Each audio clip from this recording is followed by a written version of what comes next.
Okay guys, today we're going to do a video on cloning the Continental SIM2K-240 ECM, and here's what it looks like, right?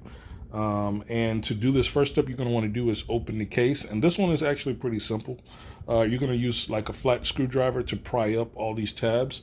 As you can see, I've got them all pried up. They're all around the ECM, right? And then once you do that, you can pick a corner like I did, and then you start to pry. You stick your screwdriver, let me show you.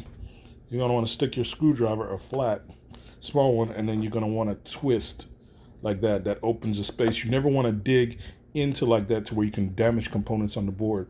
So it's just a gentle twist. And once you get it like that, you might not get that much space, of course, the first time, but then you're going to come with your blade. You're going to be able to see the actual glue, right? You want to have something like this, a razor, and then you just cut where you see it, and you just work your way all the way around. You never want to go deep, just around the rim. And once you do that, you will have access to remove it, and you'll be able to pry it up like that. And at that seam there at the edge, you're going to pass your blade there until you can pretty much remove the case like that. And that's it. And this is what it looks like. And I'm going to show you the actual pinout, right, that you're going to need to put it into boot mode. You're going to need to solder a wire to 3 points. One of them is that first bottom pad right there. And I'll show you the other points. I'll put a diagram up. And we're going to be doing this with FoxFlash. Guys, very important note, you want to stick around and watch the end on this one. Make sure you watch the whole thing if you're going to be doing this, because you do not want to solder up the boot pins first. You want to make sure you read the password first before you solder up the boot pin, because you got to read the password first in OBD2 mode before you get into boot mode. So make sure you watch the whole video on this, guys. And to all the humans that watch me, go ahead and hit that thumbs up button. And all the YouTube bots, y'all guys don't comment or do nothing. Y'all don't do anything. Just keep doing what y'all doing. So those three spots, you're gonna want to solder up together like I did. I just soldered the wire together. Ignore that purple cable. That was some more testing I was doing.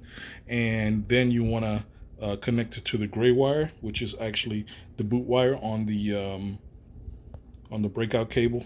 And this is where you find it. Of course, you would go to Tool and Boot, and then it would be under Tricore Tool Password, and then you scroll all the way down to OBD SIM2K Kia Honda password, and that's where I was able to get the password. Okay guys, I got the password. You need to go into, for this board, you need to go into the OBD mode and find the password SIM2K, as you see it there, OBD password. And I've just got it hooked up to the using the breakout cable, right, like that. And it was able to read it, right? I have disconnected the boot wires, and it was able to read the password. So now it's saved the password, so we're going to go back and see now if we can decode it and pull down the flash and EEPROM. So now we're going to go back to Tricore Boot and select our chipset, and let's see now if we're able to read it. Okay, we're going to do connect.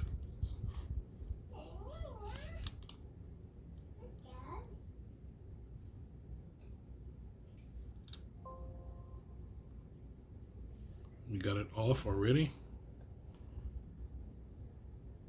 Okay, I'm going to turn it on now.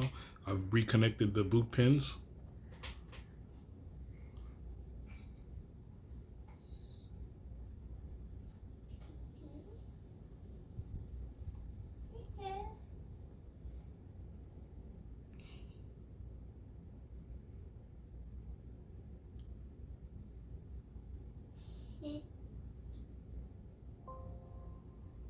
Okay, off, on.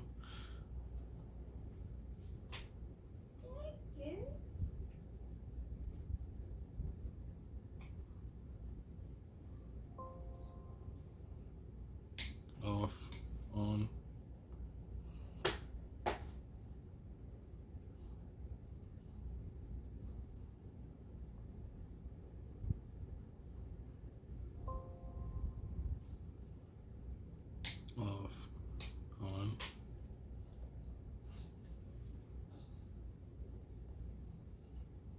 right? So we're in. Let's go ahead and do first read all.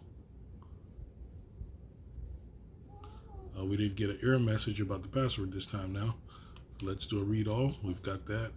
I will call this, okay, I made a folder for it, and I'm gonna call it original. Now let's see if we can read it. It says reading in progress.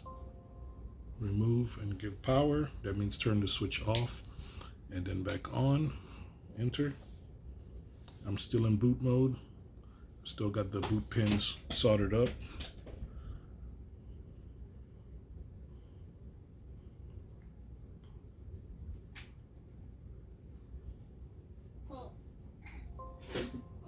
Again.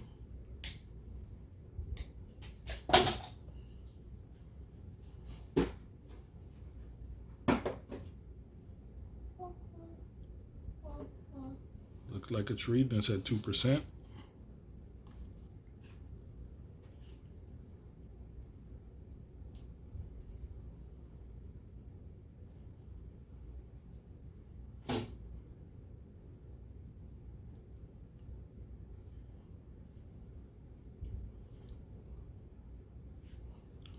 %.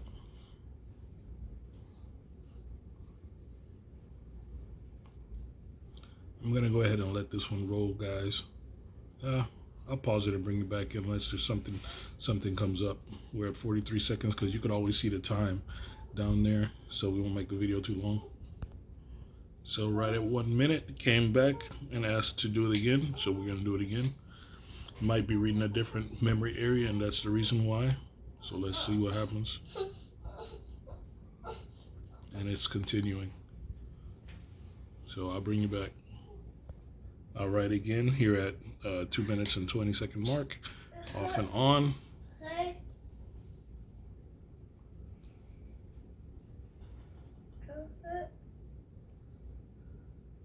And it's going. All right, again, at 3 minutes and 42 seconds.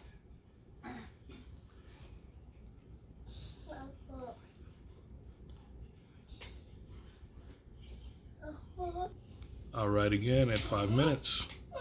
Power off and on. All right, again at 100%. Let's see.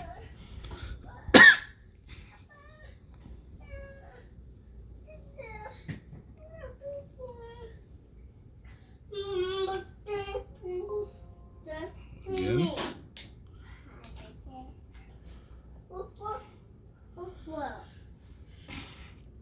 There it is. This one's pretty quick, so I would assume that's the EEPROM. Turn the dashboard off.